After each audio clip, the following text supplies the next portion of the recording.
Welcome back to Meet Us in the Dog Park. I'm JC. Hey guys, I'm Ant. These are our picks of the week. Mine is Garth. He is an 8-week-old Shepherd Collie mix. He likes to give kisses. Yeah, he's. We're saying collie because of the ears. They're very fluffy and collie-esque. Yeah, curly He hair. is, like I said, 8 weeks old. He's from Tennessee. He was rescued this week, and he's really friendly. Just looking for a great home. Yep. And this is Mr. Wrinkles. And I really want you to see his cute little face because he does have wrinkles on his little nose there. And it makes him just all the more cuter. He's very lovable. He also does have the little sad eyes, but he's not sad. He's actually a really, really happy puppy. And he'll be even more happy if he finds his loving home. Mr. Wrinkles here is about 10 weeks old, and he's a hound mix. And he was rescued from Tennessee, and he's here at our campus in Port Washington waiting for his new family. So this week we're going to go over puppy training tips. As you can see, my puppy is very mouthy. This is very common behavior that you see in puppies. Yeah. So what we're going to do is we're going to introduce you to Erica. She's one of our trainers here, and she's going to give you guys tips on how to deal with typical puppy behavior. Yep, so let's go. So here we are in our Little Learners Puppy Preschool Center. And Erica, our pet behaviorist here at North Shore Animal League America, is going to show us some really helpful and useful tips on training your puppies when you bring them home. So Erica, since you're holding the mouthy puppy, now this is very typical behavior for puppies, am I correct? Extremely typical. This when a puppy is mouthing on you, essentially what they're trying to do is play with you. That's how puppies play with each other, and actually if we let them play with each other, you can see how they chew on each other, they bite each other. So when your puppy tries to bite you, what they're trying to say is, I want to play. So we need to kind of tell them in a positive way that that's not how we want to play. So what we do is we can administer corrections, and corrections can come in 3 forms. We can use an indoor leash, which kind of resembles something like a long clothing line, something like a long cotton rope, that you can attach to your puppy's collar when you're supervising. That way you can actually give a manual correction, something like a snake bite, something that's quick and it's almost like a pop. You can also use something like 2 pot lids banging together. Usually they stop what they're doing, they hear the large startling sounds, they're a little bit interested in the sounds. Scared my puppy. I wasn't trying to scare your puppy, but that's important too. I mean, you always want to make sure you're not scaring your puppy. That's a good point. If you find that your puppy is a little bit afraid of a loud sound, you don't want to use that as a correction. You'll find that your puppy will be afraid of thunder, afraid of firecrackers, and July 4th won't be too fun. You could try something else like a water correction. This is kind of like a squirt pistol, squirting some water at them in their mouth. I think you liked it. You did? Yeah. This one? Maybe not. But really, the most convenient one is using the indoor leash because it's always there. You're not fumbling for your pot lids, you're not fumbling for your party horn, you're not fumbling for an air horn or anything, something like that. Yeah. A squirt pistol. So the indoor leash is really the best recommendation. And you want to make sure that you're doing it every time they're Right, doing that's- the behavior, right? Because it's consistency. Of course, yeah. Every time your puppy you want to administer a correction every single time. I don't have the indoor leash on, but yeah, and it's important for consistency and persistence to kind of keep at that problem.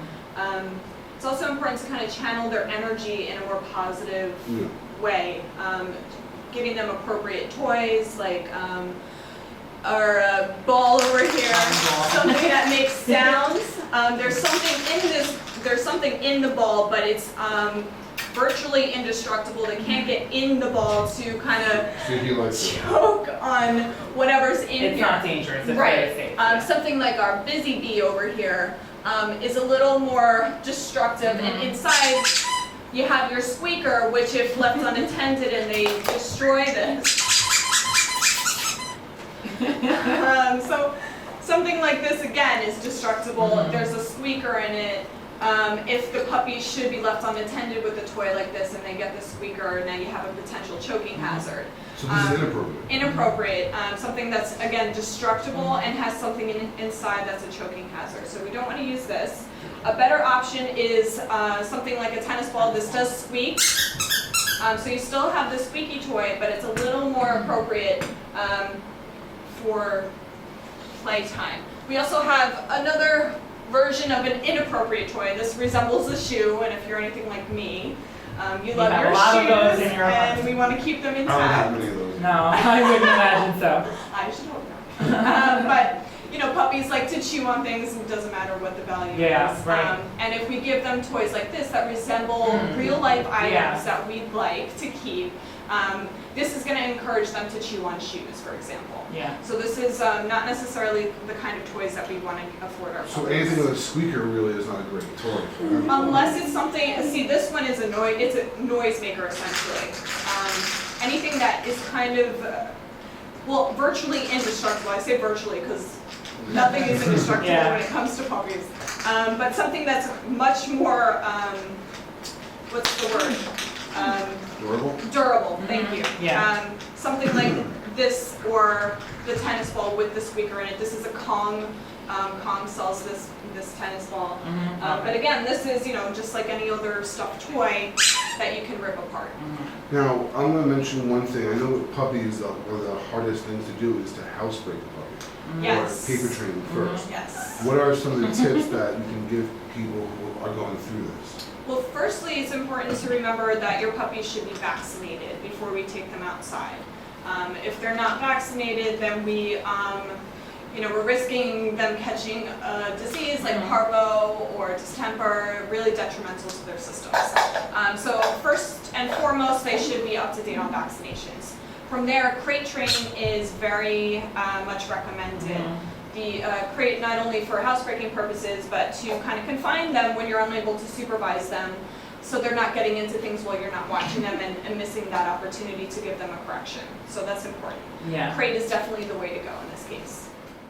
One thing I find to be a common question is their excitability. Puppies can be very energetic. They're babies, so they want to run around. Yeah. They're exploring. Everything's new. So if your puppy gets kind of like in a state of, I call it the they're zoomies. running around. Yeah, because they run around in chasing their circles. tail. Sometimes they're, trying to play with you and again do things like Yeah. this, or they're, kind of. Because they just want to run around. Yeah, they're just so excited. When they get to an excited point, it's important not to mimic that behavior. So if I were playing with a puppy that was very excited, if I got down and go, oh, puppy, kind of did the same thing. You're just going to amp them up. Yeah, Exactly, it's exactly. It's just going to, make the problems worse. Really, what it comes down to is just slow, calm handling. Eventually, they're going to mimic your behaviors because the idea is to kind of be their Soothe leader them. and to soothe them. Yeah. Yeah. Okay, great. Yeah. Yep. So we really, really encourage new puppy parents to come. If you're adopting here, we do encourage people to take these puppy training classes, because owning a new puppy can be quite a responsibility, and we really want to make sure that before you adopt, you're prepared for the puppy to come into your home. And you want to make sure that when they do come home, you are prepared for what's going to happen. Yeah, it's a lot of Right. work. It's a lot Thanks, of work. Erica. We You're really Yeah. appreciate it. welcome. Thank you so much. We learned a lot. Thanks for joining us for this week's episode of Meet Us in the Dog Park. I hope everyone took some tips from the segment about how to make their puppy into a mature and responsible dog. So if you're interested in adopting Mr. Wrinkles or Garth, or if you want to adopt a dog or cat, you can visit our website at animaleague.org or check your local shelter. Thanks for joining us for this week's episode of Meet Us in the Dog Park, and we'll see you guys next week.